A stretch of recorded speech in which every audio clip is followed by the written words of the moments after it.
දවස පටන් ගන්න කෝපි කෝප්පයක් නැතුවම බැරිද?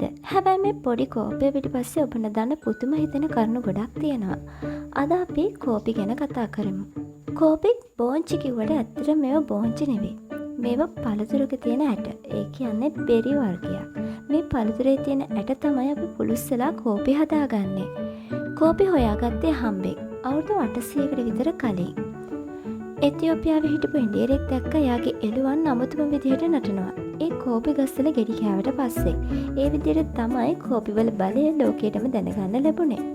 වැඩිපුරම කෝපි නිෂ්පාදනය කරන්නේ බ්‍රසීලයේ වුණත් ලෝකයේ වැඩිම කෝපි පරිභෝජනය කරන්නේ ෆින්ලන්තයේ මිනිස්සු. සාමාන්‍යයෙන් ෆින්ලන්තයේ ජාතිකයන් අවුරුද්දකට කෝපි කිලෝග්‍රෑම් 12ක් විතර බොනවා. ඉතින් මේ වගේ පුදුම හිතෙන කතා ගොඩක් තියෙනවා.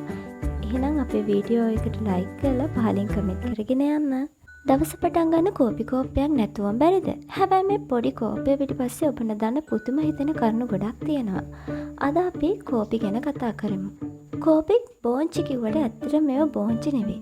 මේවා පළතුරක තියෙන ඇට. ඒ කියන්නේ බෙරි වර්ගයක්. මේ පළතුරේ තියෙන ඇට තමයි අපි පුළුස්සලා කෝපි හදාගන්නේ.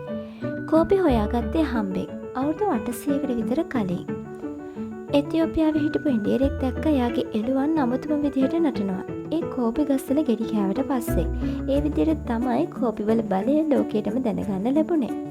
වැඩිපුරම කෝපි නිෂ්පාදනය කරන්නේ බ්‍රසීලයේ වුණත් ලෝකයේ වැඩිම කෝපි පරිභෝජනය කරන්නේ ෆින්ලන්තයේ මිනිස්සු. සාමාන්‍යයෙන් ෆින්ලන්තයේ ජාතිකයන් අවුරුද්දකට කෝපි කිලෝග්‍රෑම් 12ක් විතර බොනවා. ඉතින් මේ වගේ පුදුම හිතෙන කතා ගොඩක් තියෙනවා. එහෙනම් අපේ වීඩියෝ එකට ලයික් කරලා පහලින් කමෙන්ට් කරගෙන යන්න.